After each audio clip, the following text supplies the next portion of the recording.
Welcome everyone to our town hall conversation, Investing in the Promise of Title IX, in honor of the 50th anniversary of Title IX upcoming this June. I'm Sarah Axelson, the Women's Sports Foundation's Vice President of Advocacy and your moderator for this afternoon's conversation.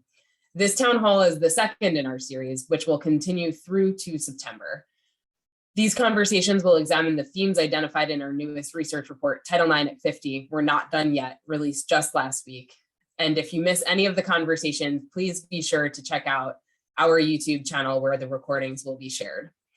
We'd like to thank our partner TIAA for supporting these important conversations, and be sure to check out their Retire in Equality campaign, and we'll drop a link in the chat now. As I'm sure many of you have heard, today is WSF's Giving Day. This annual day of giving brings our community together to celebrate and support our movement for all girls and women. And I'm thrilled to report that so far we've raised over $100,000.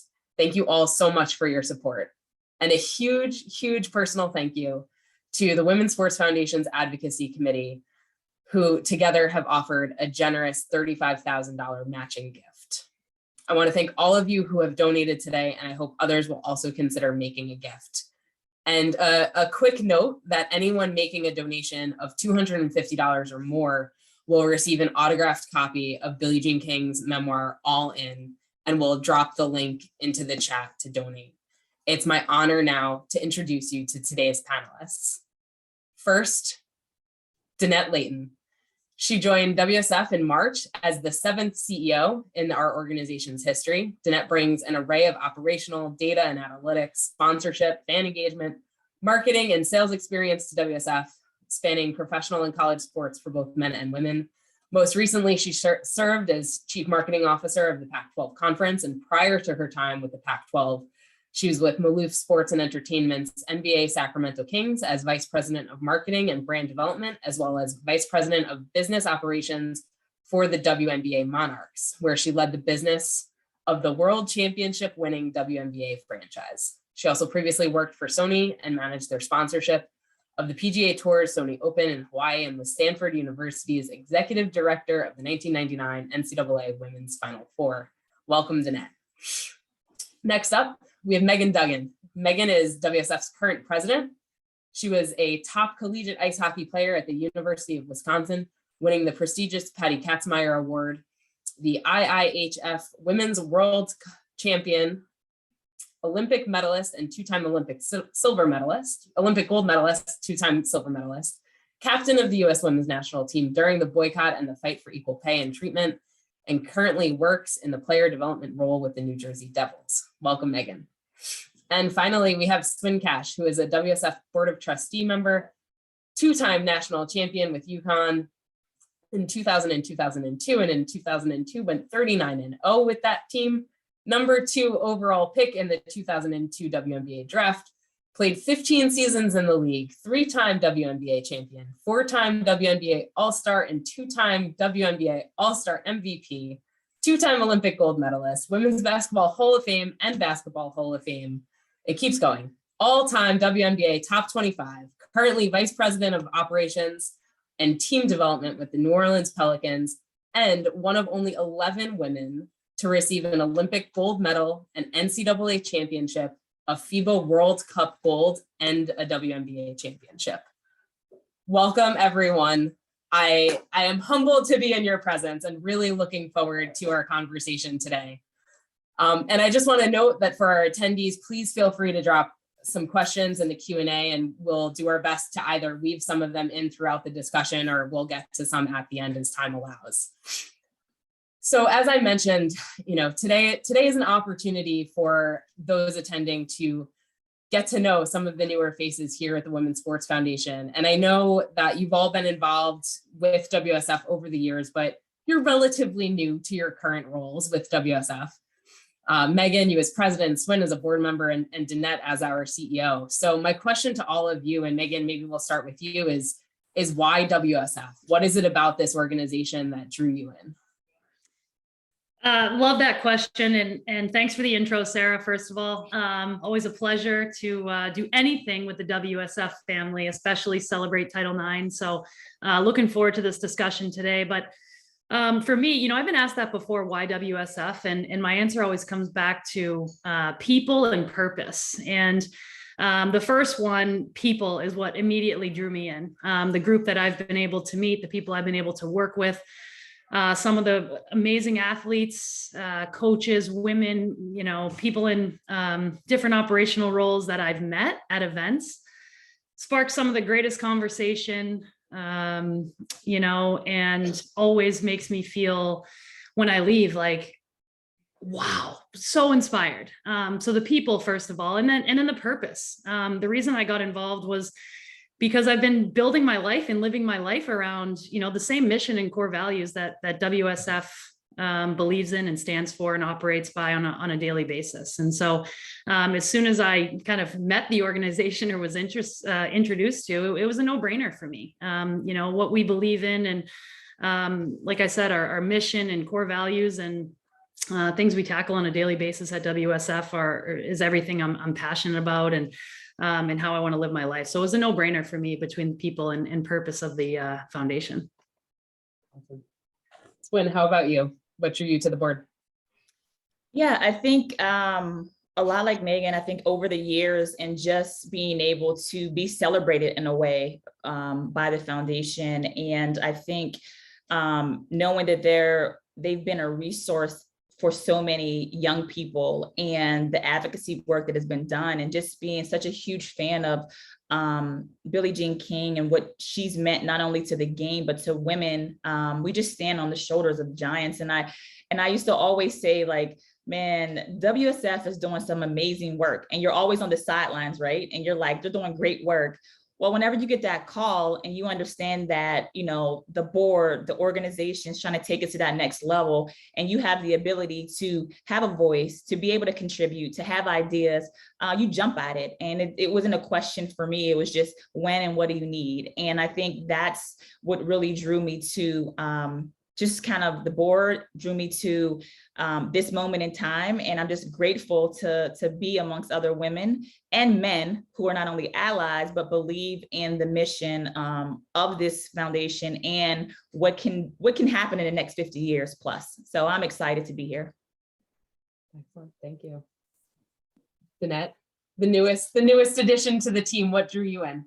I know, and after the bios of Meghan and Swin, I think I need to take a step back, because it's like, I'm humbled to be in the presence of the two of these fabulous women and what they've accomplished in their careers. But I think for me, I've had the pleasure of working on the business side of sports throughout my entire career, and I've probably taken it from a different angle, because as I like to say, I've always had the passion for women's sports, and I've always worked on women's sports from a business perspective. And it's been pushing a boulder up a hill for a really long time. And when I saw the opportunity to be a part of the foundation, I'd always worked kind of on the periphery with the foundation, attended the salutes and done other events.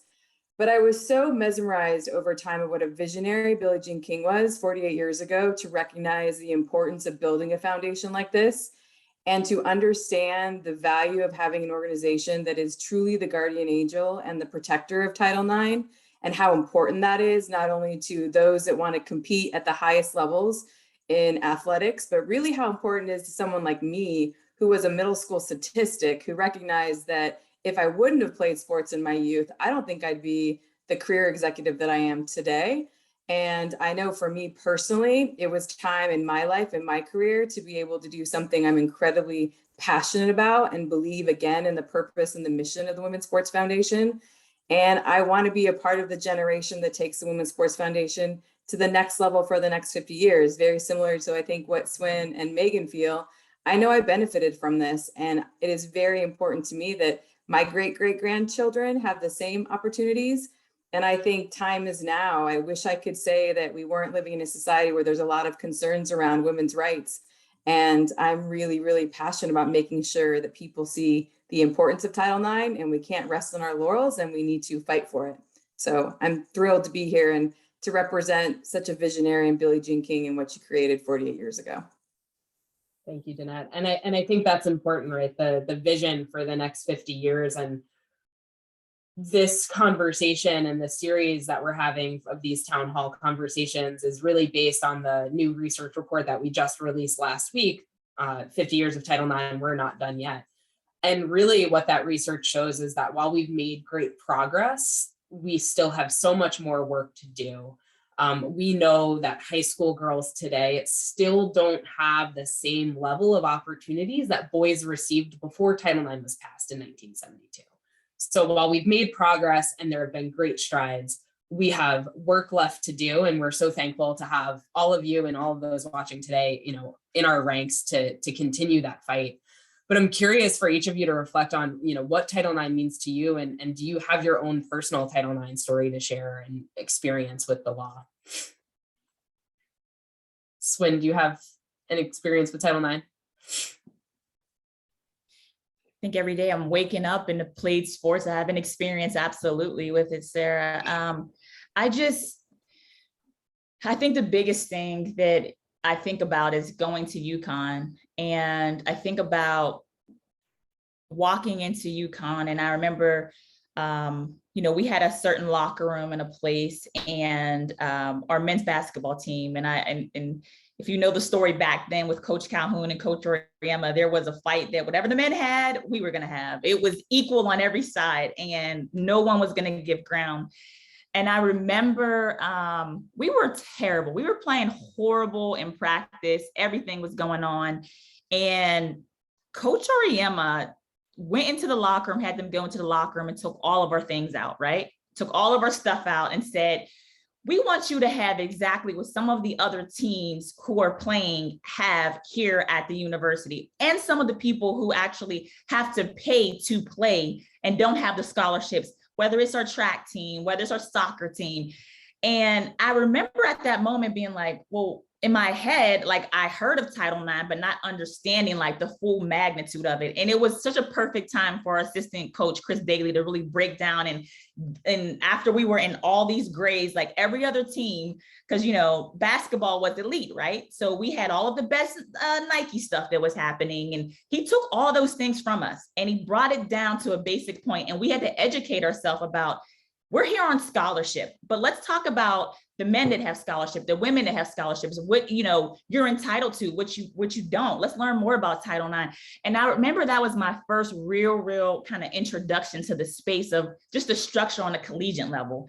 And it wouldn't have happened in high school, because for me, it was a thing where I came from a football city and football was king, and I played basketball, and I didn't really have a thought process about our tennis team or our golf team, any of those things. But fast forward to now, and I have young kids, and we're getting all this information about the different teams from elementary school to high school, what we can have, what we can't have. And I just feel like my introduction and my experience with Title IX happened at UConn for a specific reason. It made me very grateful, but it also made me want to fight, because I didn't understand in my mind why there was such a divide.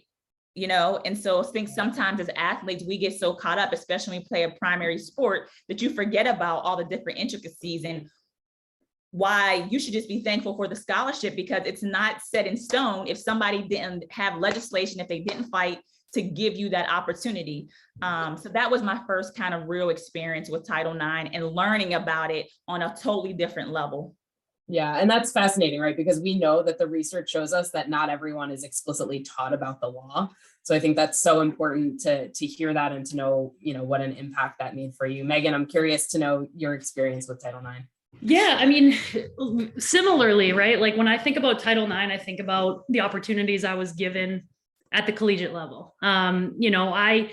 I grew up as a young kid, playing hockey, was always the only girl I ever saw playing, right? Like there was, but it didn't matter to me. I was fine with it back then. But when I think about it now, it's because there were no opportunities. There were no teams. There were no other girls for young girl or women for young girls to see, playing hockey. Right.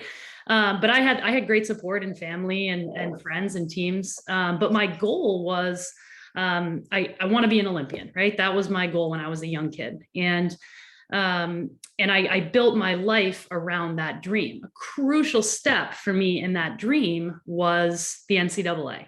I had to be, seen by national team scouts. I had to play on an intense, high level collegiate team that was going to vie for a national championship. And quite frankly, when I was younger, like, yeah, I didn't know, I didn't know about, to Swin's point, I didn't know about Title IX. I didn't know about, how those opportunities in playing for a, Big 10, big money school, I didn't know how that would play a factor in my life. And it did, right? Like, I played at the University of Wisconsin. We were just talking about it prior to this with Danette. Great school, unbelievable university and athletic program that celebrates and honors its female athletes like the male athletes. I was treated like a pro there because of Title IX, because of what Title IX, the legislation did to put in place at that university, because of how it was upheld at that university, the opportunities that myself and my teammates were given to thrive, to go after national championships. To Swin's point, I mean, the locker room we had, the equipment. And so I know looking back, that I was given that opportunity through the legislation of Title IX. And I'd be so remiss not to mention so many people that came before me and before Title IX that weren't given that opportunity. And when I think about that, the impact that Title IX had on my life in that way, I did go on to make the national team. I went to 3 Olympic Games, right? And that, launched the rest of my life and the rest of my career. And I would have, I wouldn't have it without the University of Wisconsin and without the legislation of Title IX. And so I'm like Swin, incredibly thankful, obviously, for the role that it played in my life. But again, understand that that's not the case everywhere, right? It's not the case at all levels. And that's a huge reason why we're here today. And I love we're not done yet, right? Because we're not done yet. And that's such a great tagline for this research. And I know that that's why this group is here, to continue to keep pushing it forward. Yeah, for sure. And Danette, I know you alluded to being a middle school statistic, but what's your Title IX story? Yeah, so I did not have the luxury of being an elite athlete like Swin and Meghan. For me, I grew up, my father was a high school baseball coach and a high school football coach. He's the first generation to go to college, and he got a baseball scholarship to UCLA. And so I was always around sports and education, and my dad taught me how to play softball, and I started playing at a very young age. I loved it. I thought it was the best thing that I ever did. And then I became a freshman. And for whatever reason, I thought that it was not cool to play softball anymore. So this is my 9th grade, middle school age. Little did I know at the time, the statistic with Title IX and the statistic with women is that a lot of girls stop playing sports in middle school. So some people may say, well, how is this your Title IX story? But for me, it actually, in the end, became a motivator to probably get me into the business side of sports, because I had the opportunity to then I went to the University of Arizona, which had one of the most premier softball programs in Division I sports. And I found myself crying at the softball field. No, I probably never could have played at that level ever, but seeing girls I played with in Southern California that were on that team and going and beating myself up going, why did I ever do that? Why did I ever think it was so stupid for me to even have that thought? But I was a 9th grader. I mean, how old are you in 9th grade? Like, I wasn't thinking about the ability to be able to continue to play and to compete and to be able to have that opportunity to play at a higher level. And I didn't realize that Title IX gave me the opportunity to play any sport I wanted to play when I was young. I had those opportunities to play soccer and softball, and I had programs in my community to do so. I had amazing parents that supported me, and my dad threw the ball with me every day of the week. And it's just, I didn't realize at the time. And so when I started to recognize that this was an issue and this really was something that a lot of girls go through, it was something that really became important to me to fight for the importance of women's sports. And then my second connection is I have a daughter, and I have a daughter that was able to play every sport under the sun from when she started, and I was able to expose her to everything. She loved basketball, she loved soccer, track and field, cross country. Unfortunately, in California, ice hockey is not as strong, Meghan, on the West Coast. So she never put skates on. And just seeing her ability to play anything and to be able to find her own strength and leadership and grit through playing sports and the life lessons that it taught me. So my Title IX journey was a little different, but I recognize, and I say it all the time, I don't think I'd be in the position I am in today if that wouldn't have happened to me. And I was thankful that when I ended up going to school and going to college, I started playing intramurals again and having fun and being able to play sports that, you know, recognizing that maybe I wasn't playing at that level, but being able to be back out there playing softball. And my favorite sport in college was actually flag football. Those ended up just being great opportunities for me to just build camaraderie and teamwork and all the skills that I have learned when I had to negotiate a big contract in the boardroom. So for me, it's been a big part of my life and kind of my identity, which is why I'm so humbled to lead this organization now because of what they've done for 48 years. Yeah, and one of the things that, you know, I certainly hear in my role with advocacy at WSF is that there's this perception that for folks that aren't fully educated on the law, that it's really just about the opportunity to play. And there isn't the understanding that it is about, you know, the locker rooms, the uniforms, the transportation, the scholarships. And so really making sure that, you know, we have the opportunity to educate more people, right? To have that explicit education so people understand their rights. Danette, I'm curious, you know, from your standpoint, obviously new to the organization, you know, into your third month now, I think officially. But, you know, why is Title IX so important to the mission of WSF, and what does it mean to you to join now at this point, you know, just months away from the 50th anniversary at such a critical moment?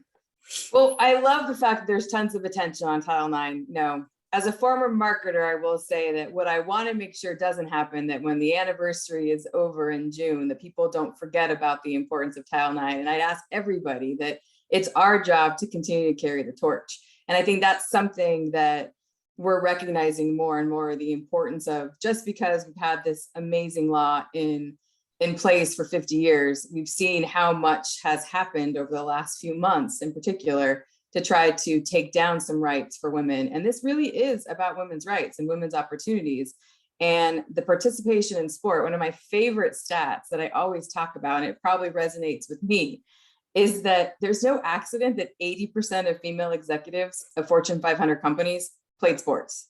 It doesn't matter what level you played at.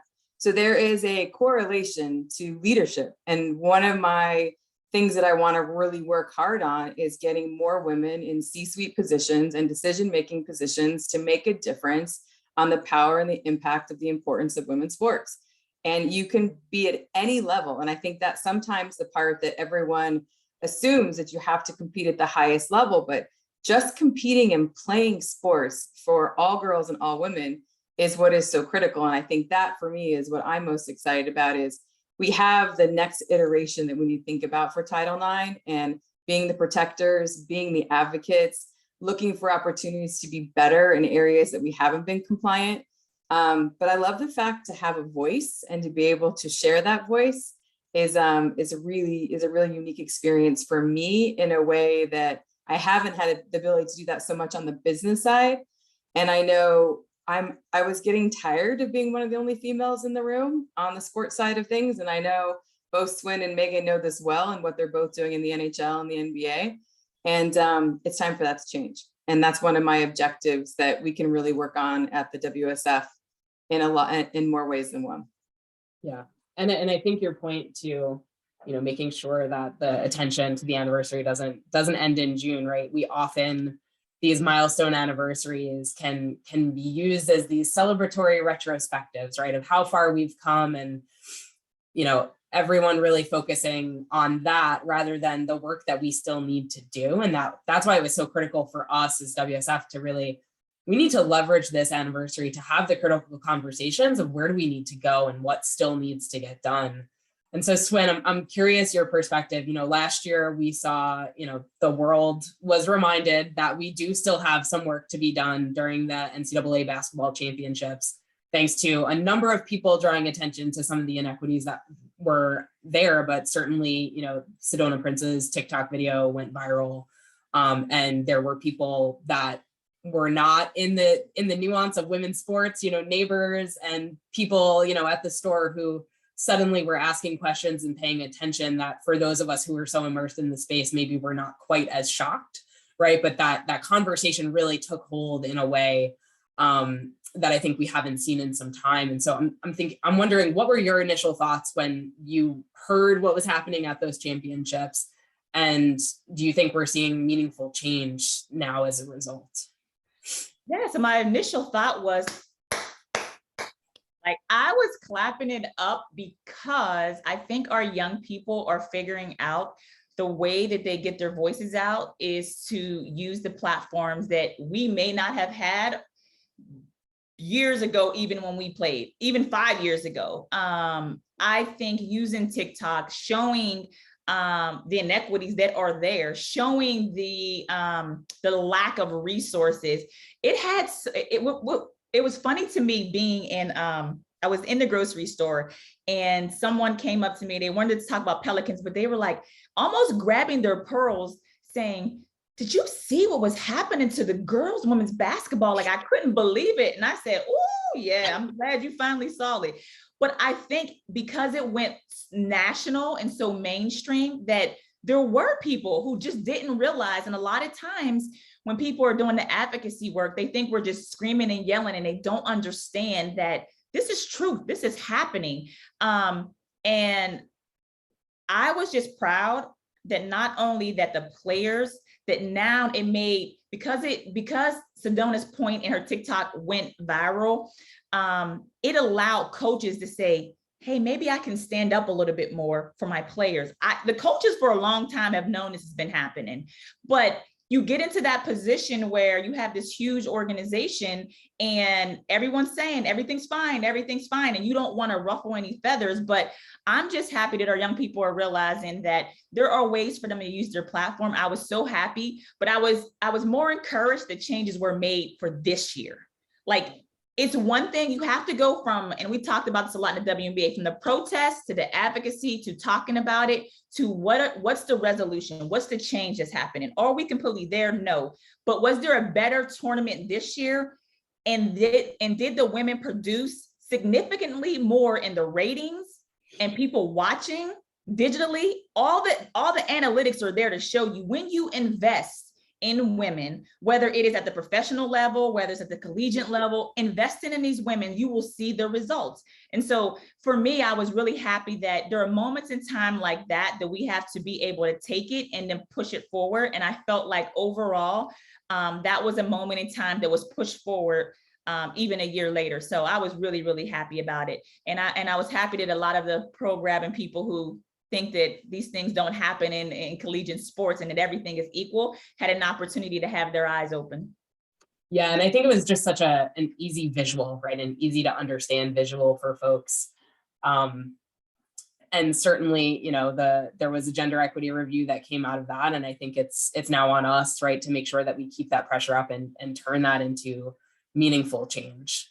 And one of the things, we did some focus groups with, you know, collegiate athletes, high school athletes.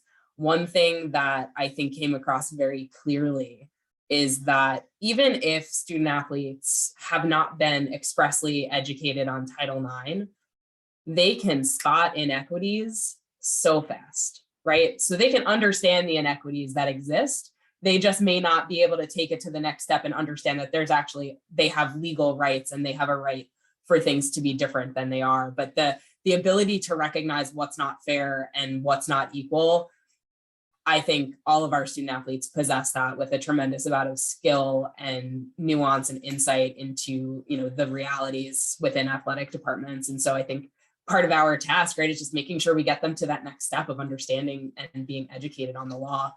You know, Meghan, I'm curious for you, you know, like I said, that the gender equity review is not just for the basketball championships. It turned into a second phase of that work that looked at all NCAA championships. And, you know, I'm curious what your experience was playing ice hockey, what you think the current experiences of ice hockey college athletes are these days. And I know visibility is one of the challenges, right? I will say I am guilty. This March Madness, I was flipping channels between games and stumbled upon the Frozen Four and thought it was a replay, and it was the live game, right? And so having that visibility, especially when you're kind of in the midst of some of the more visible sports, you know, what is that like, and where do you think we still have room to grow? Yeah, you hit the nail on the head. I mean, the visibility, hockey struggles with visibility in general when it comes to, even at the men's level, like when it comes to some of the other big four, right? Like basketball and football and baseball. And so when you think about women's hockey, right, like where does that fall on the totem pole? And I'm with you, Sarah, to be honest, sometimes, and this is, I challenge myself with this a lot or challenge our sport with it. So I'm passionate about women's sports. I'm passionate about women's hockey. I know when the Frozen Four is being played on the women's side. I know when the women's pro games are being played. And I'm looking for the games, the social media, I'm looking online, I'm trying to find it on TV, and I still can't find it sometimes, right? Where's the link? Is it on Hockey TV? Is it on this like YouTube live feed? If NHL playoffs are tonight, right? Or men's Frozen Four, I mean, I know I turn on the TV, it's like, bam, right there. You know what station, your phone and your TV almost do it for you, right? At that point, they're like, click here, click here. I'm passionate about women's hockey, and sometimes I'm digging through things to find where the game is, right? So it's visibility, and visibility is dollars. We all know that, right? It's like, what came first, the chicken or the egg? The amount of conversations I have had that say, well, we can't put you on TV because you don't make any money. Well, how are people going to know about us? How are people going to respect us? How are they going to see value if you don't put it on TV, right? I think the greatest story ever told is the 99ers with the whole like build it and they will come. And that's been something on the women's hockey side. Obviously, we've been pushing for a long time. And it's you got to put the marketing and the resources and the PR into it.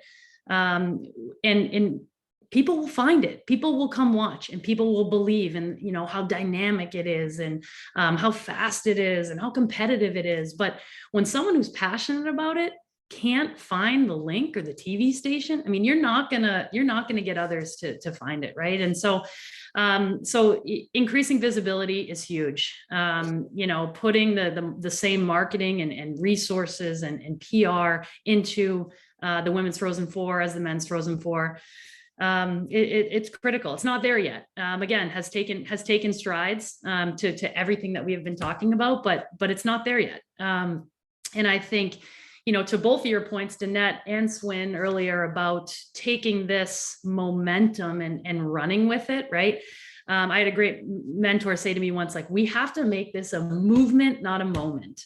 And so, Title IX coming up, yes, we know it's June 23rd. We've circled it on the calendars. It's the one day, but like, what's the next day, right? What does June 24th bring? Like, what is that continual movement? And with all of these great things that we're talking about in areas we need to improve, like I'm so excited to continue the momentum and make this a movement, and, NCAA and pro and everywhere. So.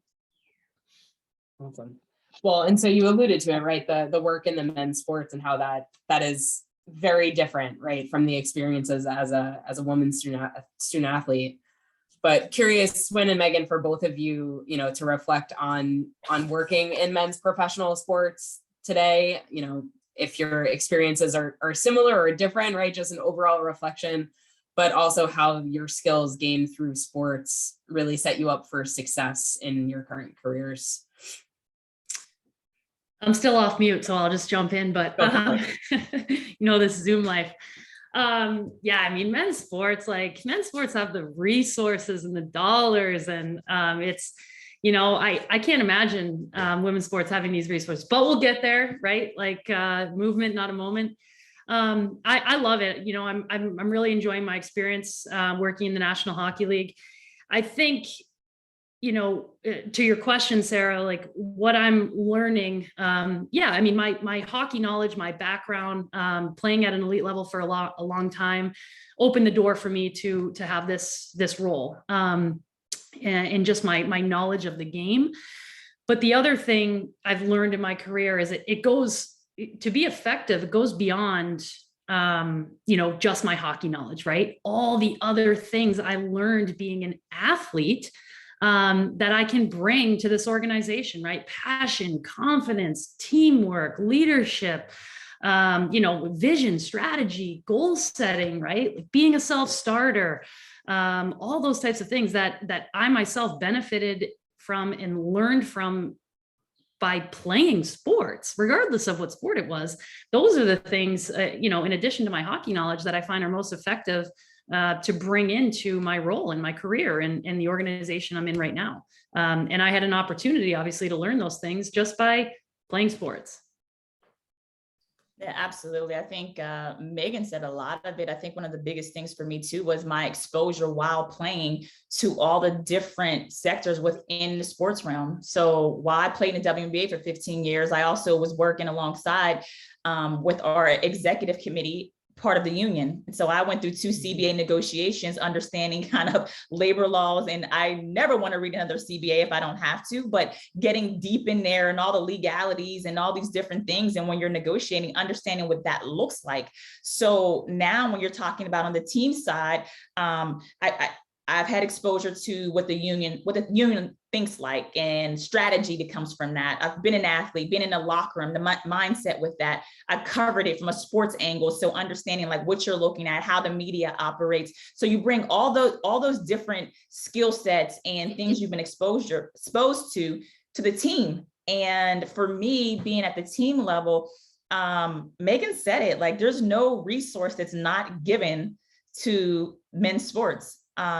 If we have a player, when we draft a player, we take them we're drafting them with projections on them of what they could be, but we're going to give them every single tool from nutrition, on the court, off the court, what it looks like in order to have the best product on the court.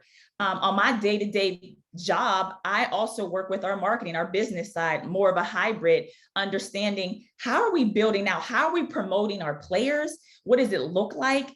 Understanding the relationships with our guys. Because at the end of the day, I'll say this, Meghan, you said it so good. If a player has an armband on, right, and they're a star player, and my young kid just sees, Jackson Hayes that has an armband on, and he identifies Jackson because he's constantly seeing him as his player, right? At the end of the day, when we go to the store, mommy, I want the armband because I remember that this player's wearing that armband. Then all of a sudden that's when you're starting to buy and the merchandising and all these things. If you can't see the women play, you can't learn about them. You can't identify with them. You can't find your favorite player and know what she's wearing or how she moves and how you want to mimic her move like they did to Kobe. And like, there's just things that we know as women we can be better at if we had the resources. That is not the case on the men's side, because if I need something to make our team better or make our players better, I'm going to get it. And that's just what it is. It's the reality of it. And that's the challenge we have on the women's side. Yeah, and I'm going to go ahead and jump to an audience question here because it just feels so directly tied into what we're talking about right now. And Danette, obviously you've been working in the business side of sports too, so feel free to jump in. But the question is, how important is it to show women and girls that they belong, not only that they belong in sports as athletes, but as professionals in male-dominated sports industry on the business side? So, obviously seeing folks like all of you who have these opportunities and have succeeded is a huge part of it from my perspective, right? But curious for all of you to kind of jump in and reflect on that question. I'm happy to jump on that one because I've lived this my whole career and I'm very passionate about it. And obviously it's one of the reasons why I'm here too. What Swin and Meghan are talking about, when I was in the NBA, because my first job was obviously, I did both, but because we had an organization that owned the WNBA franchise and owned the NBA franchise, one of the most important roles that I had is I had to leverage all of what I had on the guy side to be able to get what I need to get on the women's side. And that was something that I had to learn quickly on my role in the Kings to be able to apply it to what I need to get done on the Monarchs. And so what I found was so fascinating in my very first league meetings that I ever attended, which usually would have kind of like the senior executive in that given area would go to these meetings, and then we'd all come together as 30 NBA teams. And then it'd be about 5 different divisions within kind of the organization. And the very first meeting I went to, I could count how many women were on 2 hands. There were 6 of us. That's it. And it was really kind of eye-opening to me. I mean, I knew it was going to be smaller because at the team that I was at, I was one of few on the NBA side as well, on the business side. And it wasn't as obviously uncommon to have women leading WNBA franchises. So that was very common. So when I would go to my WNBA meetings, it'd be the polar opposite. It would be all of the presidents or the leads on the business side were female. And then on the NBA side, most of the executives would happen to be primarily male. And then I just left collegiate athletics, where I primarily worked in an area that was external, that was male dominated. So my counterparts within my league, I spent 12 years there, and it was only up until the last 2 years where I wasn't the only female in the room. So I have experienced it throughout both collegiate athletics, professional sports, as it relates to college football, NBA basketball. I think it's incredibly important for women to be seen on the business side. I will tell you that some of the best sports executives on the business side that I know to this day, who could run NFL franchises, NHL franchises, NBA franchises, happen to be women. And I think that's something that is really hard for women to break the glass ceiling on that. But I think the more, it's why I think it's so critical to have more women in decision-making positions, so that they have the opportunity to get that. I always kid around, like, I did so much in the sport of football, but I played flag football, but I never played tackle. And guess what? I know how to run a business of football. It's not, you don't have to be a man or a woman. Like, that's the biggest thing that I realized, but you need a diverse workforce. You need a team that complements each other in both race, gender, everything, to be the most successful team in business. And my hope is that more women want to go on this journey and recognize there is a great career path at high level in a very male dominated industry. And I've lived it for almost 30 years. And I'm seeing change, but there are also things that we have to overcome as women that have been challenges. And I can speak to Swin, Meghan, and myself. We're all mothers. You get to a certain life, a certain time in your career where you're trying to balance being a mom, being this. I mean, I use this example all the time with women. I have an only child because I couldn't really figure out how to balance my NBA gig and WNBA gig at the same time having a kid. Completely 100% on me, because I didn't want to fail. And that was all on me. But I tell women to this day, it's like, if you want to be a mom, there's no opportune time to do it. Just do it. And you can go have this great career at the same time. But I didn't know how to do it myself. I always laughed, and this is probably too much sharing. But I remember when I was trying to pump, I was in the middle of a suite because there was no nursing station for women where I worked. And I was literally having to watch the Kings practice and the Lakers practice and holding my foot against the door so nobody would come in as I'm trying to pump before I have to go into my next meeting. There was just things that weren't available. And I'm hopeful those things are changing. But women need a little bit more to understand that they can also be the breadwinners of the family. They can also be the ones that are making the decisions in their household. And there needs to be more things to recognize that things are different for women than men are. And it's been something for me that I've battled throughout my career, but I know the more there are of us, the better it is. And I will always take any informational interview with any young person that calls me and asks me and wants to pursue a career in sports. I will do everything in my power to pay it forward, because we need more. So I'm clearly very passionate about this. Yes. I have just 2 points on that. One, and sorry for jumping in, Sarah, but you said you wanted to be conversational. So just 2 quick points on that. One, Danette, love that you shared and don't say it's TMI, but love that you shared just the visual of you pumping at work, right? Like, that is something we need to normalize. That is something that there needs to be more, opportunities and spaces for. And as women come into more of these roles, that's a normal thing that has to happen. That's how life exists, right? And so I love that you shared that. And there's been so many people that women in high powered positions that I've heard that from, and have said, I hope this isn't too much, but it's like, I love when people share about that, because I saw a picture of Dylan Dreyer the other day at the Kentucky Derby at work, just getting it done and momming it up, like on the road. She's got 3 kids at home, and same visual, like she was pumping at work in her derby dress and her derby hat, and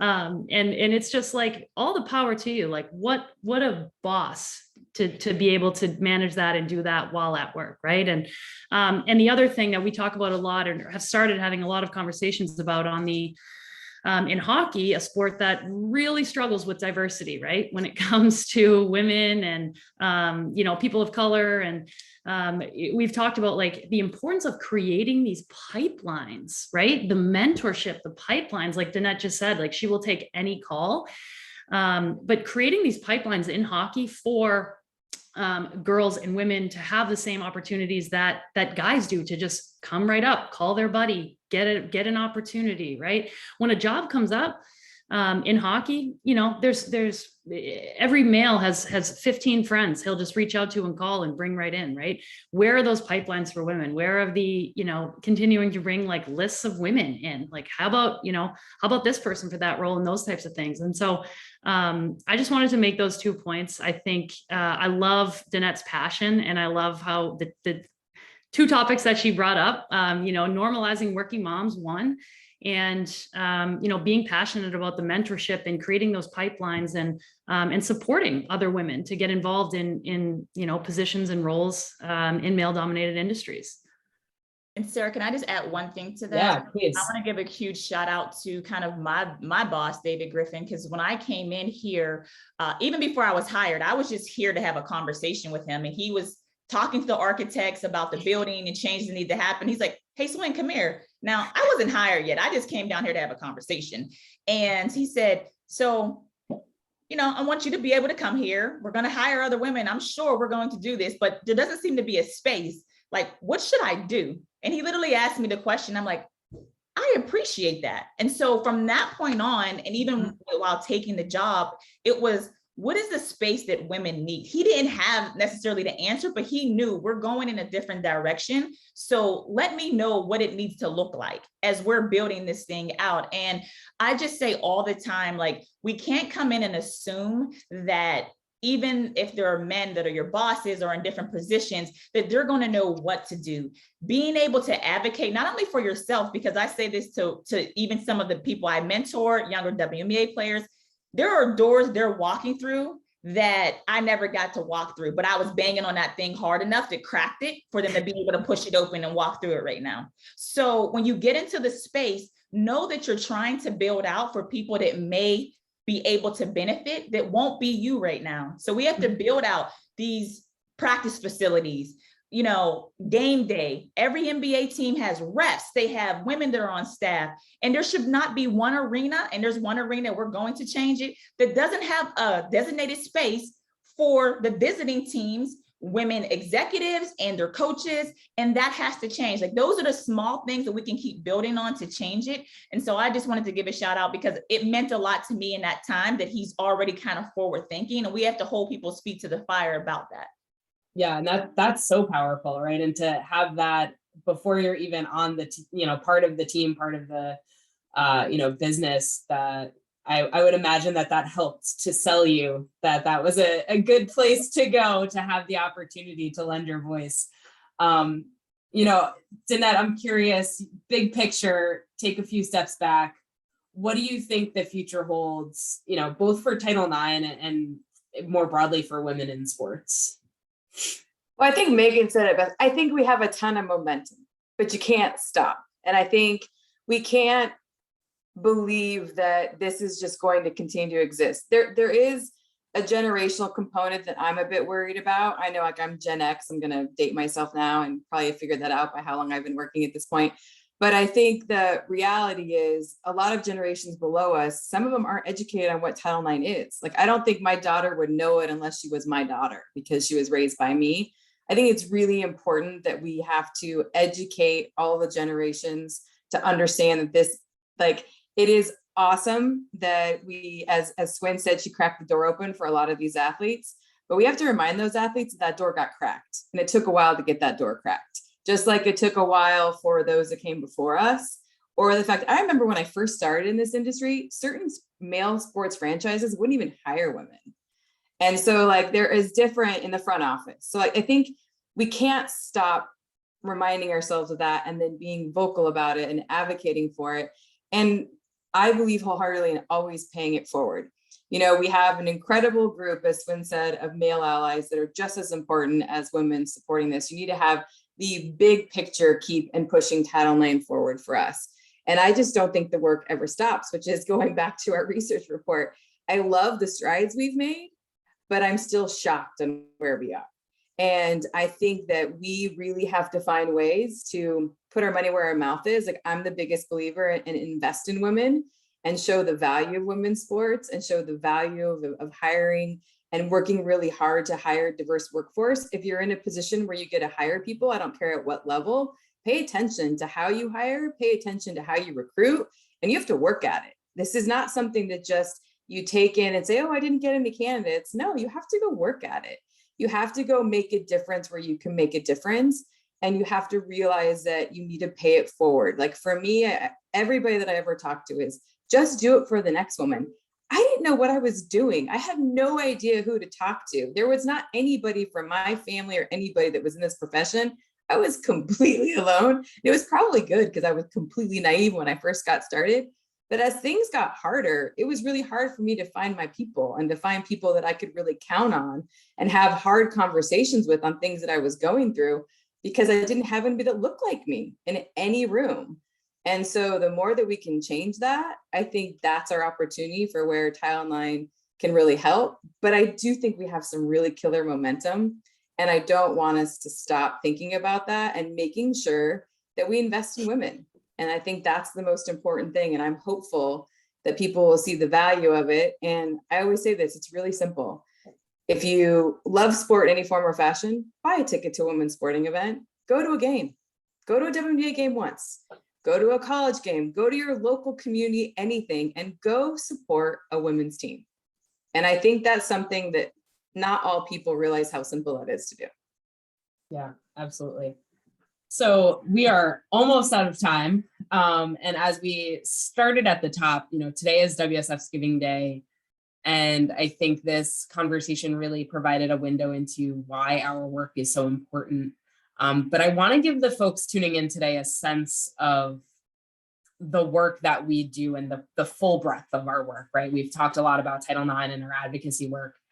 And so I want to do a quick round robin of and I know, Danette, you don't have too much time under your belt, but I know you've had a lot of exciting experiences already, but just your favorite example of WSF's work in action or our impact and how you've seen it on the ground. Meghan, I'll go to you first. I knew you were going to come to me first. I was like, I had all these events spinning around. I could see the wheels turning. Yeah. Oh my gosh, so many.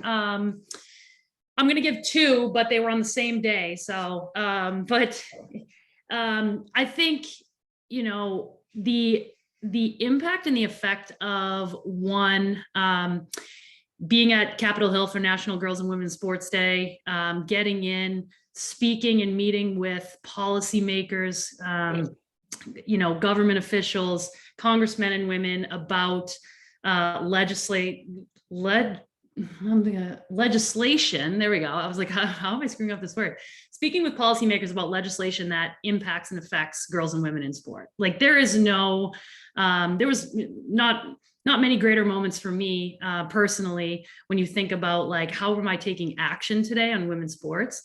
Than sitting in some of those rooms, or over the last 2 years, sitting in Zoom meetings with them and talking about the impact that the decisions they make and the legislation that they put forth, really impacts and protects girls and women in sports. So I love that work with WSF, and I'm so thankful to be involved in that work each year on National Girls and Women's Sports Day.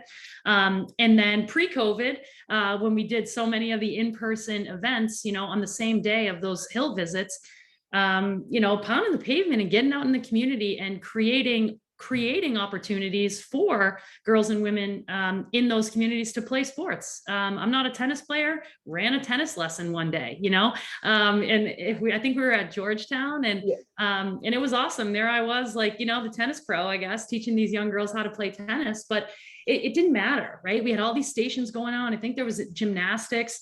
And that was like the aha moment for me too, where that day was not about, me being able to teach these girls like the technical parts of tennis. It was about moving our bodies, laughing, having fun, supporting each other, teamwork, building confidence in these young girls. Like, I can do this. Like, I'm loving sports, right? That's what it's about. And maybe one of them will go on to be a tennis pro, who knows? And so all of that, doing that with WSF, being involved in so many different layers and capacities. And it's just, the mission is, it's so pure and important. There's so many angles to it. And I love anytime I can be involved in the work.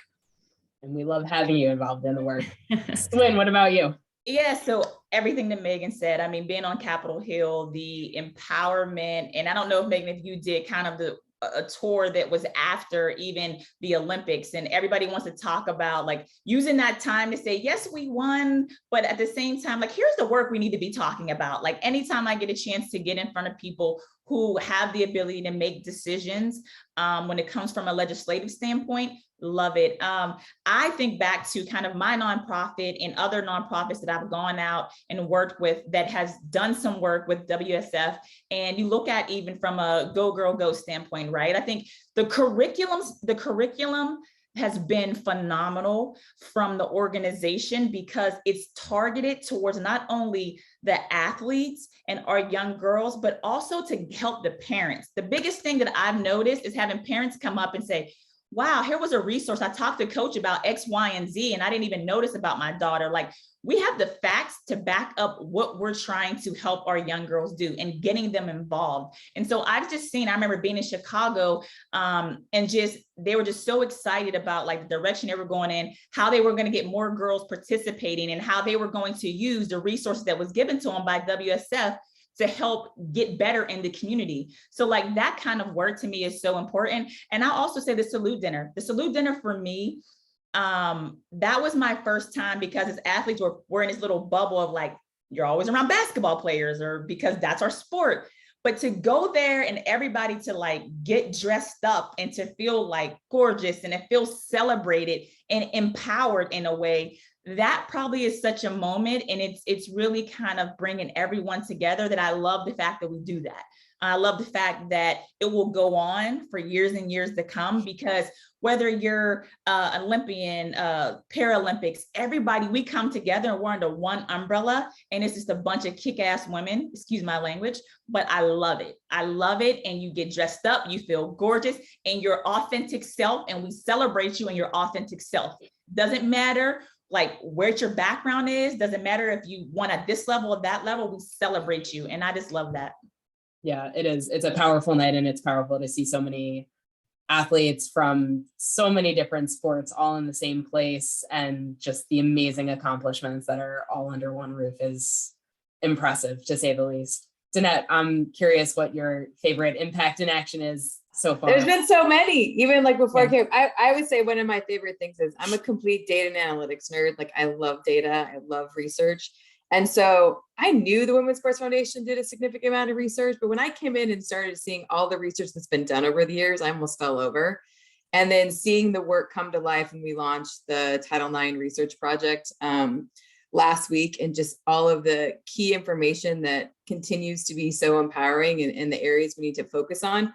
I think that was one highlight of mine. And I'll say another one was actually this morning, watching Sarah and our head of research, Karen, on the Women's Democratic Caucus was fascinating, and just so proud to see experts talk to our legislators and the importance of Title IX, and having a dialogue about things that they need to be thinking about in their own states, and just the work that we get to do. So for me, the research and the advocacy, in addition to the community impact programs that we do, it just shows me the need for this organization and the excitement that I have around getting us to be able to find more people that want to be able to do this with us, because I think we have really endless possibilities.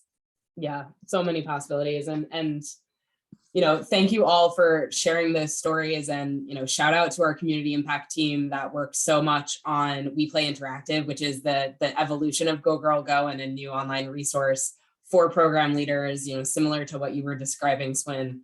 And just such a team effort here at the Women's Sports Foundation to really do the work and carry out the mission day in and day out. I just want to give a huge thank you, not only to the three of you, but to all the attendees today as well, for giving so generously of your time, treasure, and talent, especially today on WSF's Giving Day, but, you know, 365 days a year. And if you have not had a chance to contribute to Giving Day, to the campaign yet, there's still time. Go to womensportsfoundation.org and you can donate now. And be sure to check back at the WSF website for more information on future town hall conversations and additional activations around the 50th anniversary of Title IX. We thank you so much for joining us today, and look forward to seeing you again soon. Have a great day. Bye, y'all.